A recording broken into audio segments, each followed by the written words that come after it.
Board परीक्षा में एक व्याख्या संबंधी प्रश्न आता है, जिस व्याख्या संबंधी प्रश्न में 2 + 4 = 6 अंक की व्याख्या पूछी जाती है। आज के इस वीडियो में हम जानेंगे कि काव्यांश की व्याख्या कैसे करें, अर्थात किस प्रकार व्याख्या लिखें, किन किन बातों का ध्यान रखें कि आपको ये 6 अंक पूरे ही मिल जाएं। अनिवार्य हिंदी कक्षा 12 की मैं बात कर रहा हूँ। व्याख्या करने का तरीका, ताकि एग्जामिनर प्रभावित हो और आपको अच्छे अंक मिल जाएं। साथ ही ये भी जानेंगे कि व्याख्या में कौन कौन से बिंदु आपको लिखने चाहिए, किन किन बिंदुओं का समावेश व्याख्या लिखते समय आपको करना चाहिए। बोर्ड परीक्षा 2023 के नज़रिए से, जो बोर्ड एग्जाम 2023 होंगे, इसके नज़रिए से अनिवार्य हिंदी में जो पद्यांश की या काव्यांश की व्याख्या आएगी, वो पाठ संख्या 2 और 3, इन दोनों पाठों से आपके बहुत प्रबल संभावना है कि व्याख्यांश की व्याख्या इसमें से मिल जाए। इसलिए आलोक धनवा वाले और कुंवर नारायण वाले पाठ को आप अच्छी तरह तैयार करें। आज हम यहाँ पर जो पतंग कविता है आलोक धनवा की, इस पतंग कविता का एक उदाहरण देखेंगे और उस उदाहरण के माध्यम से समझेंगे कि अच्छी व्याख्या किस प्रकार करनी है। एक प्रश्न देखो इस तरह का आता है कि काव्यांश पद्यांश की व्याख्या कीजिए, और ये प्रश्न आपके सामने ऐसे लिखा होता है। तो इसको पहले 2-3 बार अच्छी तरह पढ़ लेना। जन्म से ही वे अपने साथ लाते हैं कपास, पृथ्वी घूमती हुई आती है उनके बेचैन पैरों के पास। जब वे दौड़ते हैं बेसुध, छतों को भी नरम बनाते हुए, दिशाओं को मृदंग की तरह बजाते हुए। जब वे पेंग भरते हुए चले आते हैं डाल की तरह लचीले वेग से, अक्सर छतों के खतरनाक किनारों तक, उस समय गिरने से बचाता है उन्हें सिर्फ उनके ही रोमांचित शरीर का संगीत। ये इंपॉर्टेंट व्याख्या इसलिए है क्योंकि आरबीएसई बोर्ड एग्जाम ने 2013 में इसको पूछा था, 2017 में पूछा था, और जो अभी मॉडल पेपर जारी था, कौन सा, 2022 का, 2022 के मॉडल पेपर में भी इसको पूछ रखा था। तो शुरुआत करेंगे। आपको जो भी प्रश्न है वो संख्या डाल लेनी है, उसका उत्तर लिख लेना है, और अथवा है या मुख्य प्रश्न है वो वहां लिख लेना है। फिर जिस प्रश्न की आप व्याख्या कर रहे हैं उसका पहला और अंतिम शब्द ऐसे लिख लेना है, ताकि एग्जामिनर को पता चल जाए कि आप कौन से वाले पद्यांश या काव्यांश की व्याख्या कर रहे हैं। जैसे मैंने यहाँ लिख लिया है, जन्म से ही वे ... शरीर का संगीत। उसके बाद दूसरा महत्वपूर्ण बिंदु है अपना कठिन शब्द। कठिन शब्द में आपको जो 3, 4, 5 जो भी कठिन शब्द अच्छे से आ रहे हैं, ध्यान दीजिए, जो आपको अच्छी तरह आ रहे हैं उन्हीं कठिन शब्दों के अर्थ यहाँ लिखने हैं। जैसे बेसुध, बेसुध का मतलब बिना होश के या स्वयं को भुलाकर। मृदंग, ढोल या ढोलक। पेंग भरना, झूला झूलने की तरह इधर उधर आने जाने की जो क्रिया होती है उसको पेंग भरना। वेग, गति, रोमांचित, पुलकित, आनंदित। ये 5 कठिन शब्द यहाँ निकालें आप। 3, 4 जो भी कठिन शब्द निकालना चाहें वो निकाल लें। गलत नहीं निकालें, यहाँ आ रहा वो ही लिखें। उसके बाद संदर्भ आप लिखेंगे कि प्रस्तुत काव्यांश हमारी पाठ्यपुस्तक आरोह भाग 2 में संकलित आलोक धनवा, तो कवि का नाम हो गया यहाँ आलोक धनवा, ऐसे आप इसको अंडरलाइन करें। और आलोक धनवा की प्रसिद्ध कविता पतंग, तो दूसरा जो पाठ का नाम था वो यहाँ लिख दिया, महत्वपूर्ण बिंदु पतंग, इनको अंडरलाइन करें, से उद्धृत है।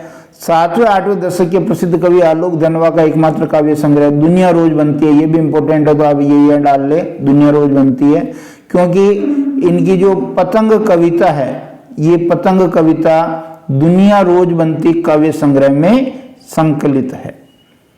उसके बाद देखिए प्रसंग, यानी ये जो काव्यांश पद्यांश आया है ये किस संदर्भ में आया है, किस प्रसंग में आया है, इससे पहले क्या बात कवि कर रहा था उसी का हवाला यहाँ अपने को देना है, कनेक्ट करना है इसको। इस कविता में कवि ने पतंग के माध्यम से बाल मन की इच्छाओं का सुंदर चित्रण किया है। तो आप यहाँ अंडरलाइन कर लें, बाल मन की इच्छाओं का सुंदर चित्रण, ऐसे अंडरलाइन कर लें ताकि सीधा ध्यान यही जाए। बच्चे कोमल और उमंग से भरे होते हैं, जब वे पतंग उड़ाते हैं तब सब कुछ भुलाकर आनंद में डूब जाते हैं। बच्चों की उमंगे भी आसमान में उड़ती पतंगों की ऊंचाइयों को छूना चाहती है, ऐसा हमने यहाँ लिख दिया। उसके बाद व्याख्या करेंगे, तो व्याख्या में आप कैसे लिखेंगे देखिए। कवि शरद ऋतु में पतंग उड़ाते बच्चों के सुकोमल शरीर का वर्णन करते हुए कहता है कि बिल्कुल सही है, पतंग शरद ऋतु में उड़ा रहे हैं। जब भादवा का काला बादल और काला मौसम या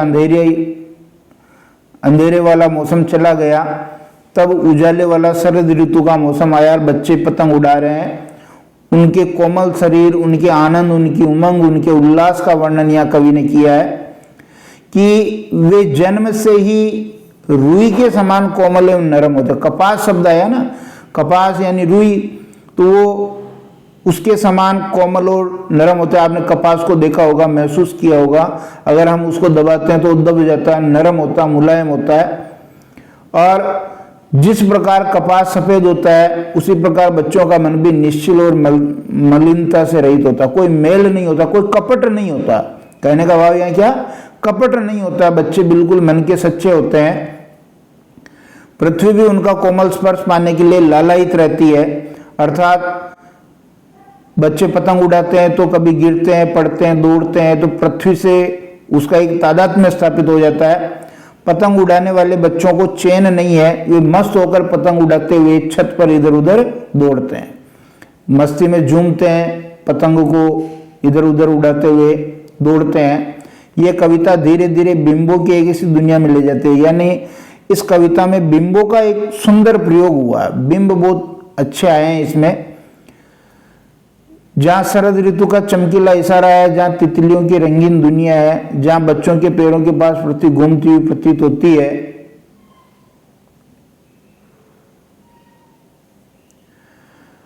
बच्चे पतंग उड़ाने के आनंद में इतने मग्न और बेसुध हो जाते हैं कि कठोर छत भी उनको नरम लगती है, यानी चाहे छत पर कितने ही उनको उनके शरीर को तकलीफ पहुंचाने वाले वहाँ तत्व हो, कठोरता हो, पत्थर हो या और कोई भी नुकीली चीजें हो, वो उनको कठोर नहीं लगती हैं, क्योंकि आनंद आ रहा होता है और आनंद में वो चीजें नरम लगती है। वे छतों पर नंगे पैर बाकर छतों तक को नरम बना देते हैं। वे दिशाओं को भी मृदंग की तरह बजाते हैं, अर्थात उनकी किलकारियां और पैरों की आवाज चारों दिशाओं में ढोलक की आवाज की तरह गूंजती है। यानी वो जब छतों पे चलते हैं तो धम धम की आवाज आती है और हंसते हैं, खिलखिलाते हैं, आनंद उल्लास से वो क्रियाकलाप करते हैं, तो ऐसा लगता है कि दिशाओं में मृदंग बज रहा है। वे इस प्रकार बड़े चले आते हैं जैसे कोई पेड़ की डाल पर झूला झूलते समय दोलायमान होता है, अर्थात एक झटके में वो छत के इस किनारे पे होते हैं, दूसरे ही पल वो छत के दूसरे किनारे पे चले जाते हैं और ऐसे दौड़ते दौड़ते कभी कभी वो उन छतों के किनारों तक भी चले जाते हैं जहां से गिरने का डर होता है। उनका साहस इतना बढ़ जाता है कि उनके पैर छतों के उन खतरनाक किनारों तक पहुंच जाते हैं जहां से गिरने का भय रहता है। उस समय उन्हें इस खतरे से उनके शरीर का रोमांचित करने वाला, आनंदित करने वाला संगीत ही बचाता है, इससे वे भय पर विजय पा जाते हैं। इस प्रकार आपको व्याख्या करनी है।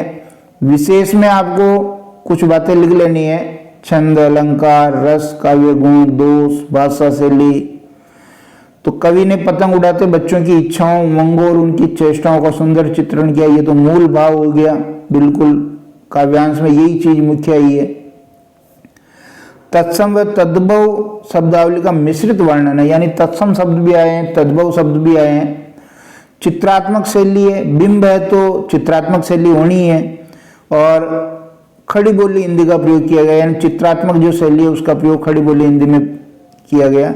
दृश्य बिंब का सुंदर प्रयोग द्रष्टव्य है, बहुत सारे बिंबों का यहाँ प्रयोग किया है, दृश्य बिंब भी है, तो बिंब वाला आप जरूर लिखें,